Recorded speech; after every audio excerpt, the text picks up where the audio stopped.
Hello, this is Jack Martin. I serve as virtual CMO for InsureMark, and I want to welcome you to the Breakthrough Advisor podcast today. This is where the top advisors in the industry are coming to get level up advice, insights, guidance, strategy from the major thought leaders, the people who are changing the rules and bending the curve in the financial advisory space today. And so today we've got Charles Green. Hey, Charles, how you doing?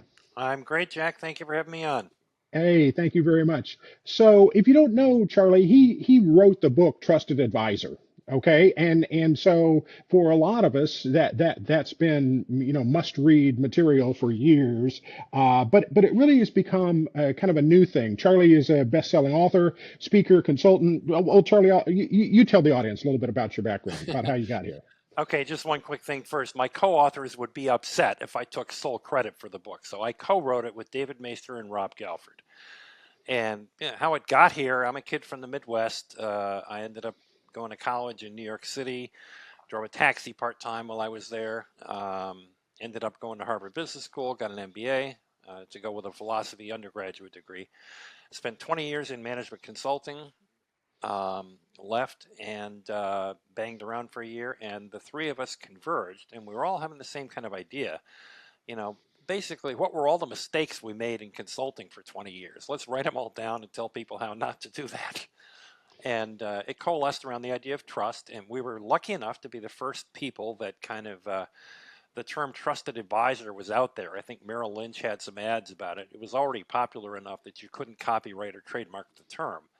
But I think we were the first ones, luckily, to jump on the bandwagon and write a book about it. And it sold well enough that 20 years later, we did a revised 20-year edition, and here we are. And that Awesome. was my second career for 20 plus years. Awesome. I think you also have a platform now, to help advisors uh, incorporate the concepts, right? Uh, I founded a firm called Trusted Advisor Associates. I've since sold it, although I'm still affiliated with it. And we do workshops, keynotes, some consulting, some coaching. So there's that. We don't have a pure platform or program per se aimed at the financial sector, although we've worked in it quite a bit, as you suggested. Gotcha. So, for our audience, what is a trusted advisor? Or do I need to always put the in front of it? So, No, and I'd suggest you also don't capitalize it either, because it's a little grandiose, unless you're writing it as the title of a book, which we were lucky enough to do. It's a great question. I think you break it into two parts: the trusted part and the advisor part. When I give talks about it, it's what are some of the principles of a successful advisorship? There are other people that have written well in that space, like Robert Cialdini, who wrote about influence and persuasion, and then the trust, which is key. And if you, one of the things I find is that the word gets used very vaguely. It offends me as a philosophy major how vague the term gets thrown around. But just for to break it down into simple, common sense, practical terms, I think of trust as a noun. Trust describes a form of relationship like love or friendship or fear, something like that. So that's trust. It's the result of interactions between two parties, one of whom does the trusting and the other of whom is trusted. So there's a trustor and a trustee. And the roles go back and forth and reciprocate. And anytime you're in the role of trustor, the key issue is risk taking, because to trust something is risky. Um, and the key role on the other side, the trustee, is to be trustworthy. And we invented this thing called the trust equation to describe the components of trustworthiness.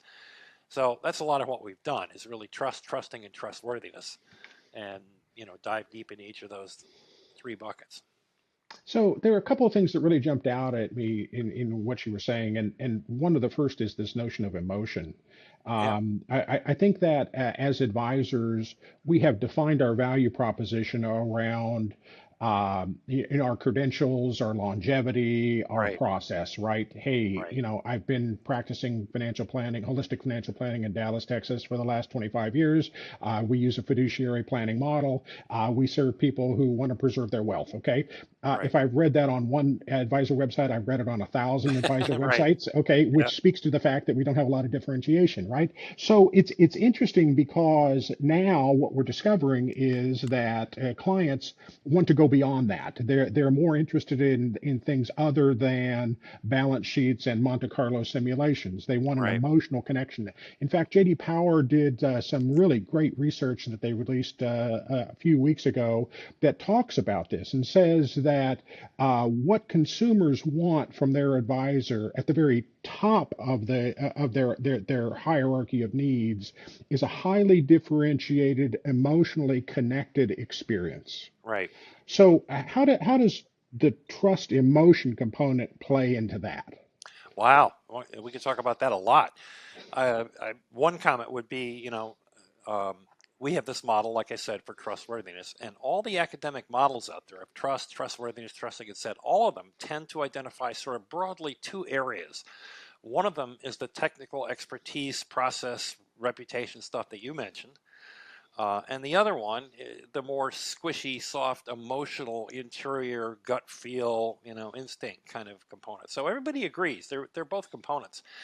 And secondly, my clientele has broadly been professional services. So that includes accounting, consulting, actuaries, architecture, PR firms, and financial planners. And all of them, and I think financial planners sit right in the middle, have tended to overemphasize the rational, behavioral, quantitative components over the years and underemphasize the emotional components. So I think the financial planner group fits right into that. And I agree. I think we do see a resurgence of people saying, hey, it ain't just, throw credentials at them. That doesn't work very well. I remember my own financial planner years ago when I was first getting to know her. I was very impressed how she ran her business. I said, how much marketing and promotion do you do? She said, zero. I've never spent a nickel on marketing and promotion. Well, how do you get your work? Referrals. Well, why do people do it? And she said, people would, it's a personal business. People would sooner talk about their sex life than they would their financial life. It's that personal, it's that interior. So what you have to do is make a connection and be useful to them. And last comment, I remember I was working with a group in the UK several years ago, and they had done some interesting research that said some of the things that people valued the most in their financial advisors had nothing to do with their financial performance. It had to do with like, oh, you should be withholding differently on your tax forms. Or, gee, maybe you should be talking to a real estate specialist. It's stuff for which they don't get paid. So there's a disconnect between the vehicle through which they get paid and the value which they provide. And the bridge between those two is very much into the emotional stuff, getting close to the client, understanding who they are, understanding their needs, and making sure that that's a mutually felt understanding. So I think that's a great level set on what we're talking about. For advisors who are tuning in, this isn't, Lucy's psychiatric help for, 5 cents session. All right. Right, right. This has a practical implication. All right. And the practical implication is with respect to growth. Over the last 5 years, organic growth with financial advisory firms has plummeted. Okay.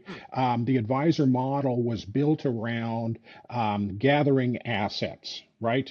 Gathering clients, gathering assets, and the revenue would come from a larger pile of assets and a bigger cluster of clients, right? So here's the thing: the market over the last 2 or 3 years hasn't been going up at the same rate.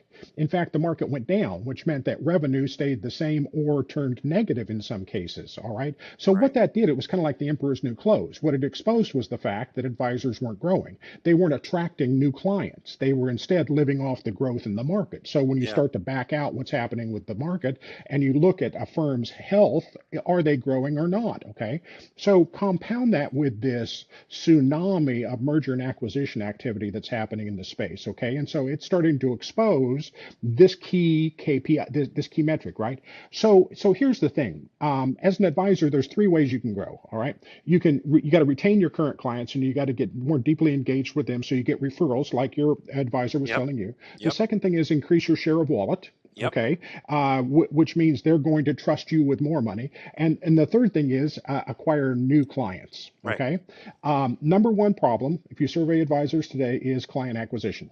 Hmm. Okay. Follow-up question: do you have a plan for client acquisition? 75% say no. Oh, Okay. So they haven't exposed themselves to this situation. All right. So where this is going is, if you're going to build a model for growth, you've got to incorporate this notion of trust. You've got to incorporate this notion of emotion, because that's what really differentiates you from the other 15,000 right.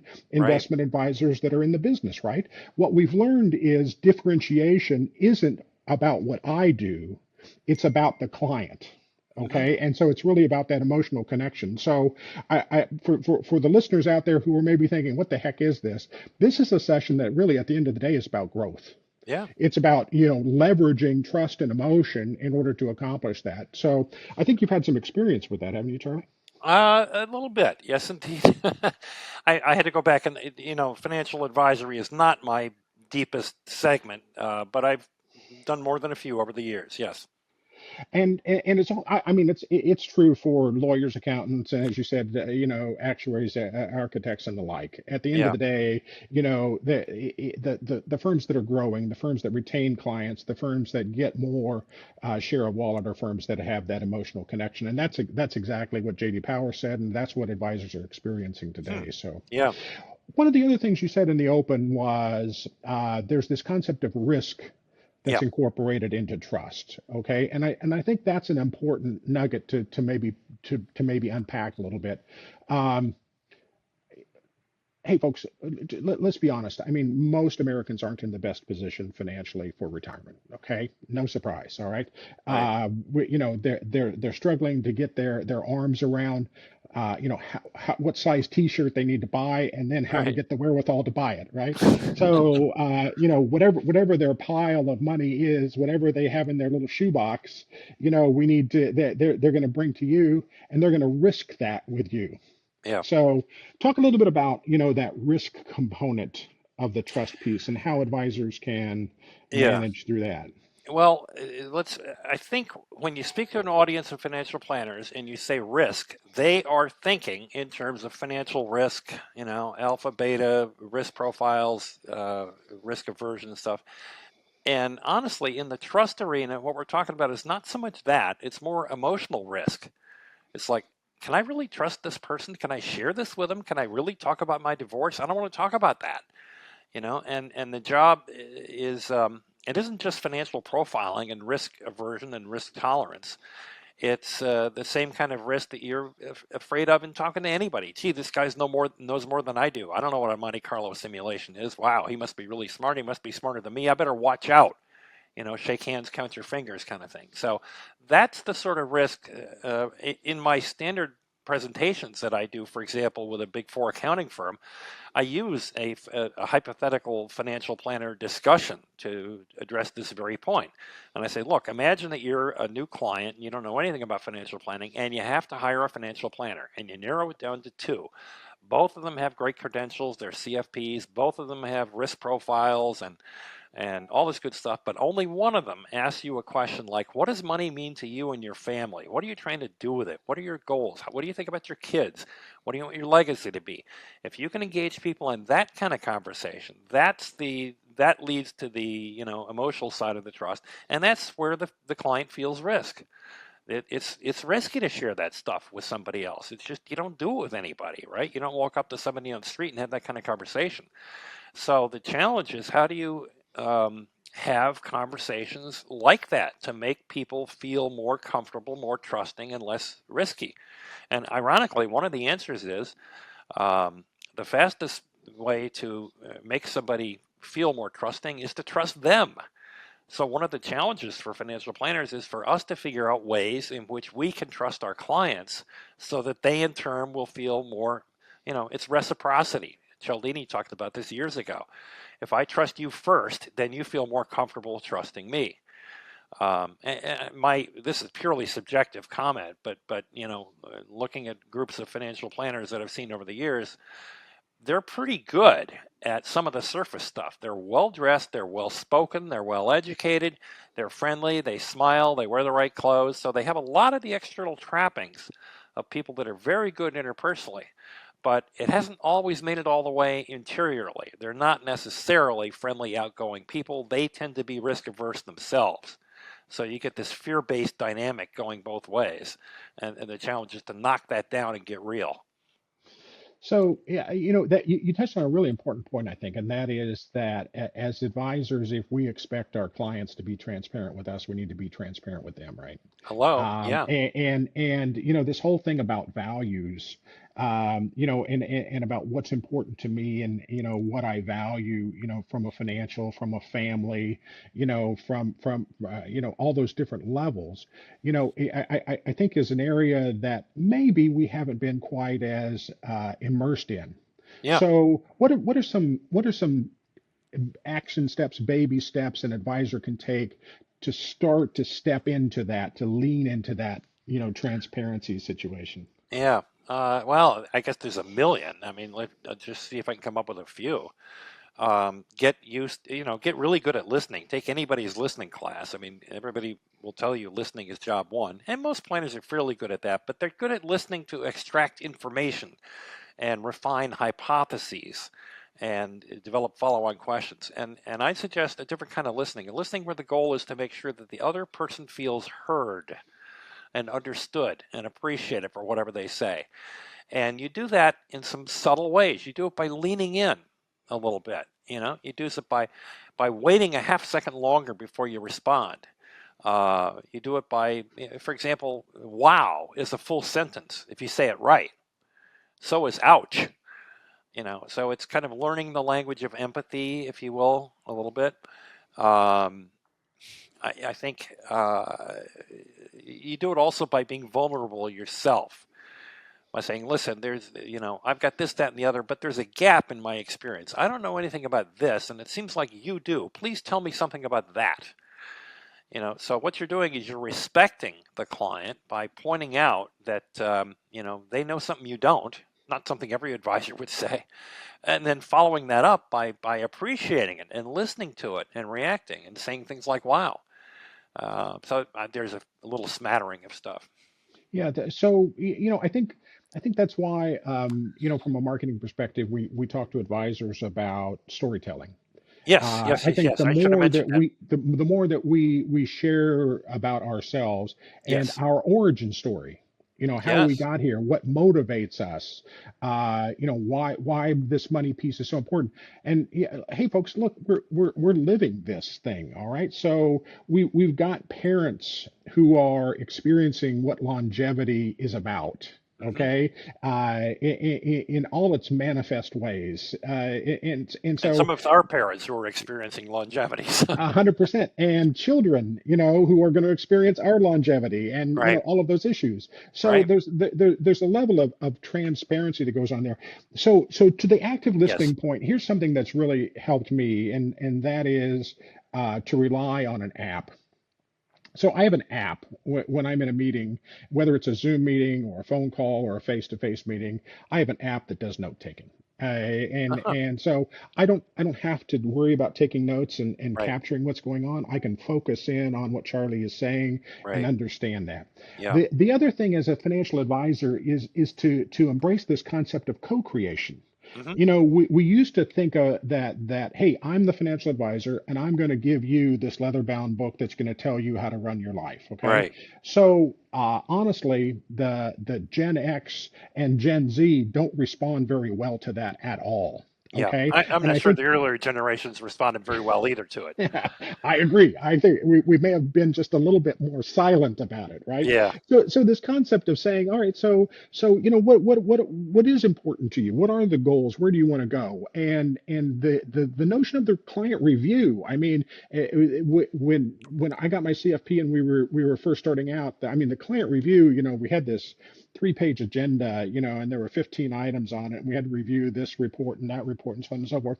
But Yeah. at the end of the day now, 30 years later, I know that when I sit down with clients, what they want to know is, okay, so how am I doing relative to my goals? You're doing good, doing bad, not. Yep.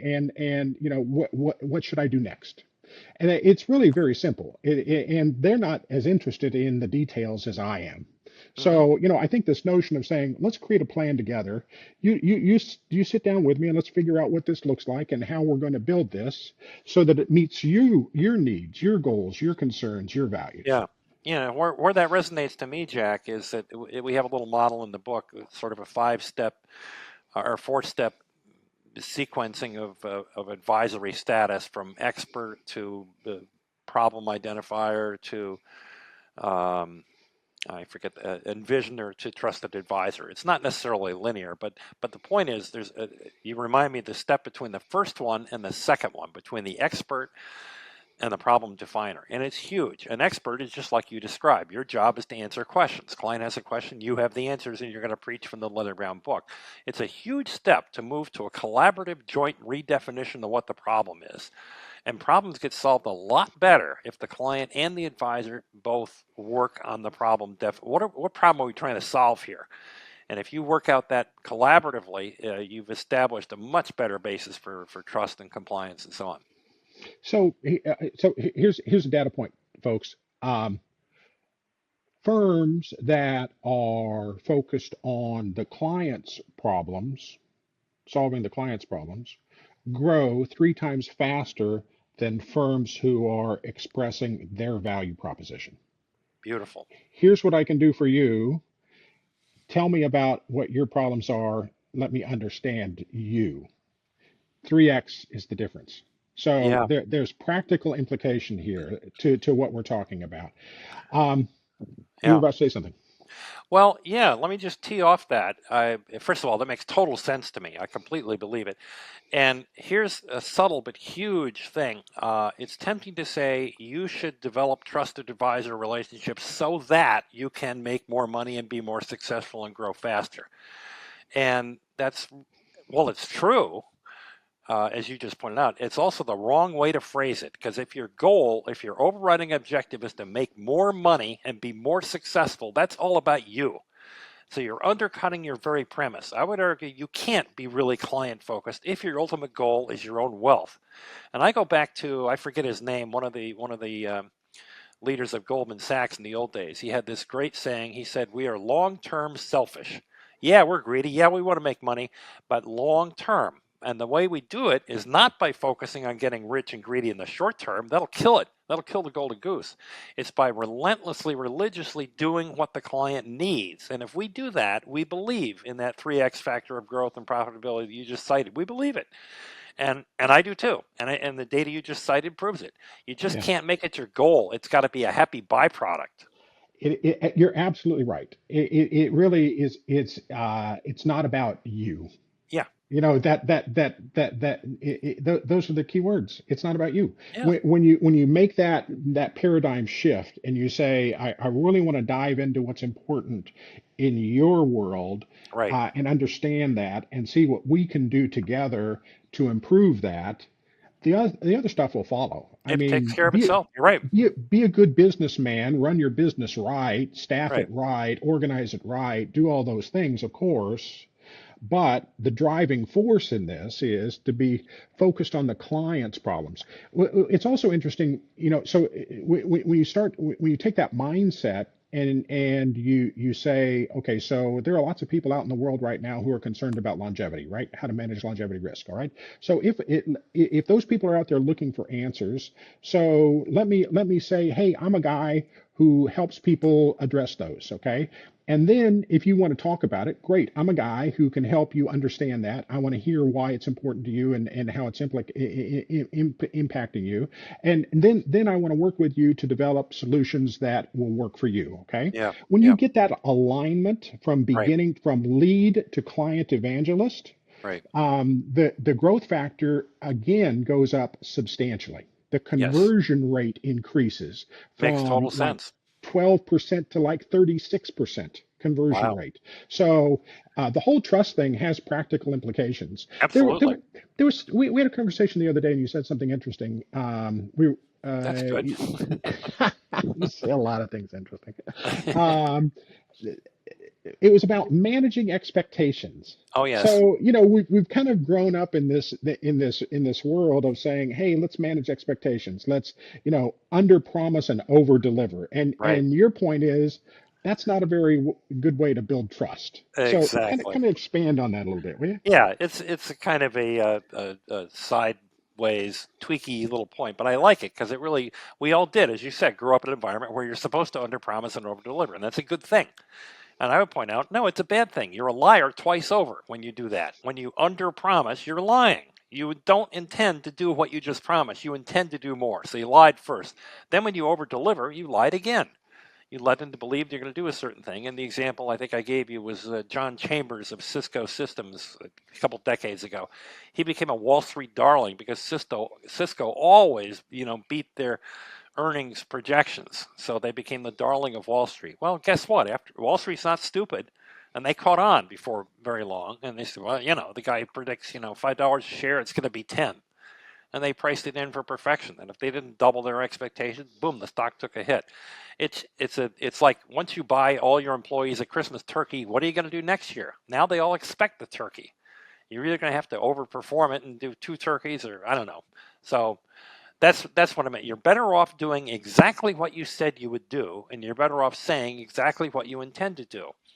And when things change, if you immediately get on and say, "Hey, things have changed. I'm now going to reframe my promise to you," you're better off being transparent. You mentioned transparency before. It's a key element for trust. Say what you're going to do and to do your best to do exactly what you said you'd do.